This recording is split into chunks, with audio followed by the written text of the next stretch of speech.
एक बार फिर से अपने YouTube चैनल पर आपका हार्दिक स्वागत करता हूं। दोस्तों, आज एक अच्छा सेशन कंप्लीट हुआ और जो मैंने अपनी पिछली वीडियो में बोला था उसको आप देखिए और आज के सेशन के साथ एनालाइज कीजिए कि क्या बढ़िया रिजल्ट्स देखने को मिले। जैसा कि मैंने हिंदुस्तान पेट्रोलियम के अंदर बोला था कि मुझे नहीं लगता कि इसमें अभी और गिरावट आएगी। उसका रीज़न क्या था कि मार्केट में एक तरीके से क्रैश की सिचुएशन आई, उसके बावजूद इस स्टॉक ने अपनी 9 दिन की मूविंग एवरेज को भी ब्रेक नहीं किया। तो इसलिए मैंने 240 की पुट के साथ फ्यूचर्स को लॉन्ग करने की एक स्ट्रेटजी क्रिएट की थी और मैंने कहा था कि अगर ये ऊपर ओपन हो तो आप 240 की पुट बाय करके फ्यूचर्स को लॉन्ग कर सकते हैं। 255 257 तक के टारगेट फिर से देखने को मिल सकते हैं और ऐसा हुआ भी। आज देखिए ऊपर ओपन हुआ और जैसा मेरा बाइंग की स्ट्रेटजी होती है 15 से 20 मिनट या हाफ एन आवर तक ट्रेड कल की क्लोजिंग से ऊपर ओपन होने के बाद होता रहे और उसके बाद आप बाइंग कीजिए, वो भी हैचिंग के साथ। तो एक स्पाइक ऊपर की तरफ को देखने को मिला इंट्राडे में जो तकरीबन 252 तक कंटिन्यू हुआ। तो अभी भी हम इसमें लॉन्ग में ही रह सकते हैं, लेकिन 247 के आसपास की क्लोजिंग आई है। जिसको पोजीशन नहीं लेनी है उसके लिए 240 का ही प्राइस फिर से पुट में सही रहेगा। थोड़ा सा रिस्क एक्स्ट्रा लेके उतनी हमें जो पुट की कॉस्ट है जो हमने बाय करनी है वो सस्ती मिलेगी और हम फ्यूचर्स को लॉन्ग करेंगे। नीचे की तरफ हमारा लिमिटेड रिस्क होगा और मैक्सिमम रिवॉर्ड की स्ट्रेटजी के साथ हम पॉजिटिव साइड पर ट्रेड करेंगे। देखिए आईटीसी ने थोड़ा सा जंप दिखाया और एफएमसीजी सेक्टर के अंदर थोड़ी सी बाइंग देखने की मिली है जो पिछले कई दिनों से लगातार गिरावट के साथ देखी जा रही थी। तो आप सभी को पता है कि इसमें 215 की पुट के साथ हम लॉन्ग है। नेचुरली बात है कि मार्केट वहाँ से ये स्टॉक काफ़ी नीचे गिर चुका है और हमें फ्यूचर्स के अंदर नुकसान आ रहा है, लेकिन पुट के अंदर उतना ज़्यादा प्रॉफिट नहीं आ रहा। तो हम ये कह सकते हैं कि 4 या 5 रुपये के हम नुकसान में हम बैठे हुए हैं। लेकिन आज जैसे इसने पुल बैक दिखाया, अगर ये स्टॉक ऊपर की तरफ 212 और 215 को क्रॉस करके ऊपर ट्रेड करना शुरू करेगा तो एक शॉर्ट कवरिंग रैली भी आ सकती है जो इसको 221 और 230 तक ले जा सकती है। तो उसके ट्रेड के साथ हम कंटिन्यू रहेंगे जो क्योंकि हमारी पोजीशन पुरानी है। लेकिन जिनको नई पोजीशन लेनी है उनको मैं अभी ये रिकमेंड नहीं करूँगा कि आप शॉर्ट करिए और उनके लिए थोड़ा सा वेट एंड वॉच की स्ट्रेटजी रहेगी। हिंडाल्को देखिए, जितने हिंडाल्को को अगर आप एनालाइज करें तो मेटल सेक्टर का स्टॉक होने की वजह से अगर मेटल्स की बात करें तो हम तकरीबन पिछले 2 साल के हाइस के ऊपर मेटल सेक्टर के स्टॉक्स ट्रेड कर रहे हैं और इसके अंदर हम ये कह सकते हैं कि जो हमारी पोजीशन 300 की कॉल बाय करके फ्यूचर सेल करने की एक स्ट्रेटजी थी उसको हमने अभी भी कंटिन्यू रखा हुआ है। 300 की कॉल को तो हमने इस महीने 340 पर शिफ्ट कर दिया और वो सारा प्रॉफिट हमने ले लिया।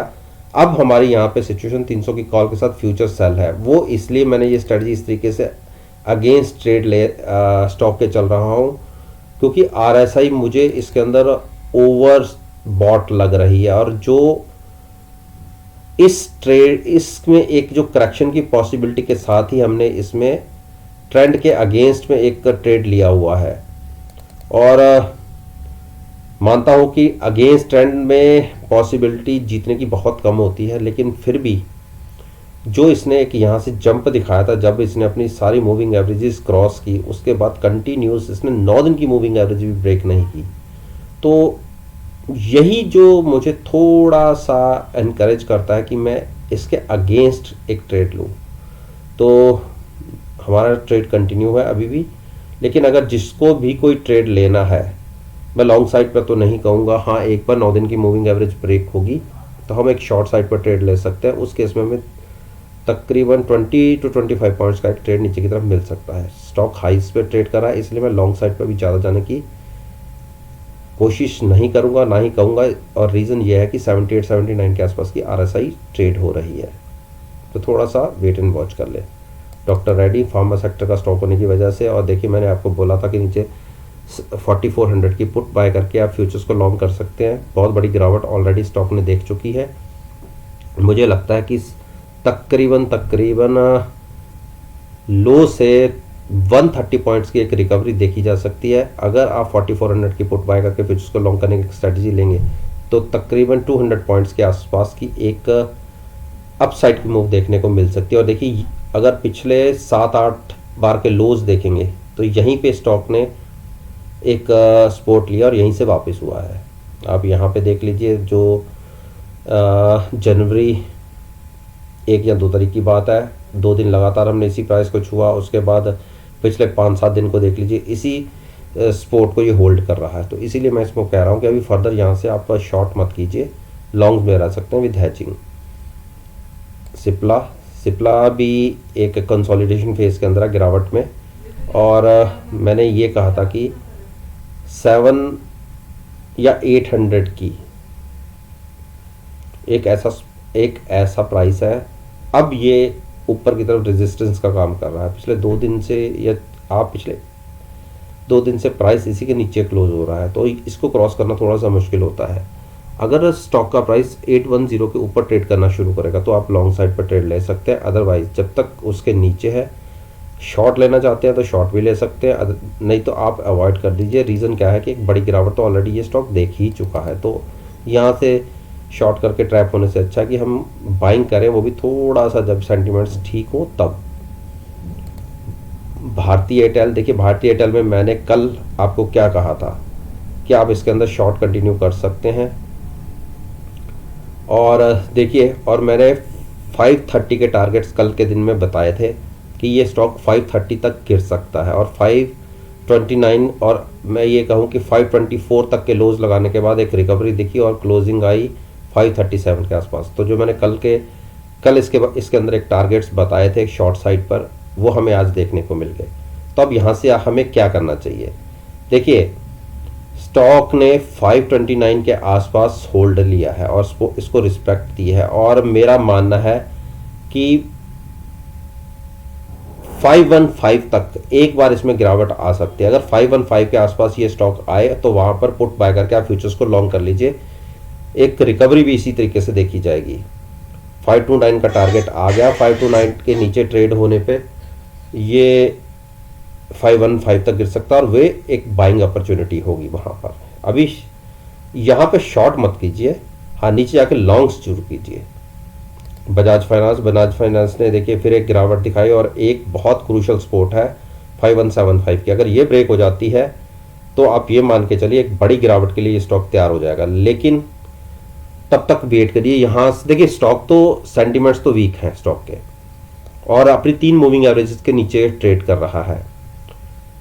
और अगर हम इसे प्ले करना चाहें तो शॉर्ट तो अभी प्ले कर सकते हैं आप, लेकिन जब इतनी बड़ी गिरावट हो चुकी है, हमें शॉर्ट मिलती थी यहां पर आप देखिए 5400 पर, लेकिन इसकी अब क्लोजिंग आई है 5266, यानी ऑलरेडी जहां हमें शॉर्ट करना था वहां से 150 पॉइंट्स ऑलरेडी नीचे है। यहां से हमें ट्रेड तो मिल गया कल के दिन में, और आज के दिन में भी हम उसी के आसपास फ्लैट क्लोज हुए हैं।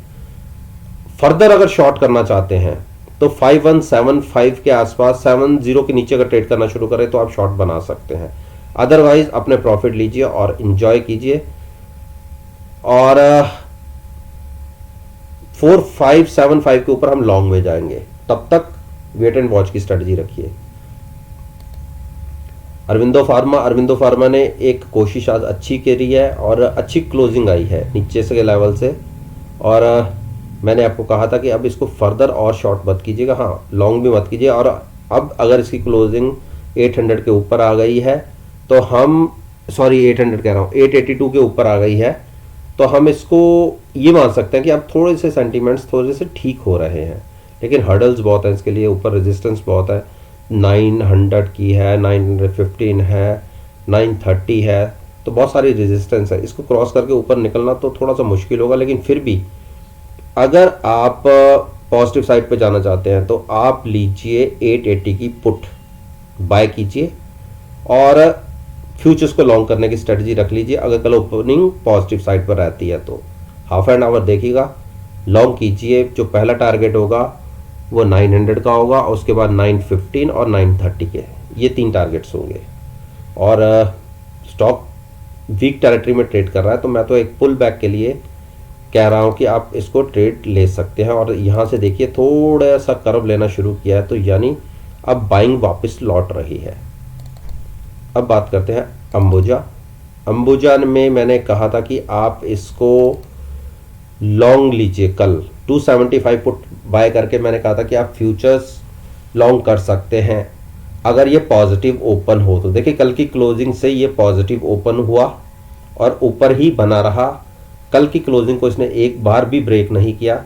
और अगर 275 की पुट के साथ आप अगर लॉन्ग जाते तो देखिए क्लोजिंग मिली है 280 के आसपास की, तो अभी भी इसको आप लॉन्ग में रह सकते हैं। 275 या जो भी एट द मनी पुट होगी उसको बाय करके आप लॉन्ग में रहिए। मेरा मानना है कि एक बार इसके अंदर फिर से 285 के टारगेट देखने को मिल सकते हैं। तो दोस्तों ये मैंने निफ्टी इंडेक्स के 10 स्टॉक्स के ऊपर अपना ओपिनियन आपके साथ शेयर किया है और मेरा मानना है कि अगर मेरी इस वीडियो को कल के सेशन के साथ एनालाइज करेंगे, यकीन मानिएगा आपको बहुत अच्छे पॉजिटिव रिजल्ट्स देखने को मिलेंगे। वीडियो अच्छी लगी हो तो लाइक कीजिए, शेयर कीजिए, मेरे यूट्यूब चैनल को सब्सक्राइब करना मत भूलिएगा। इस बात के साथ मैं आपसे विदा लेता हूँ और एक नई वीडियो के साथ फिर से आपके सामने आऊँगा। तब तक के लिए धन्यवाद। Take care.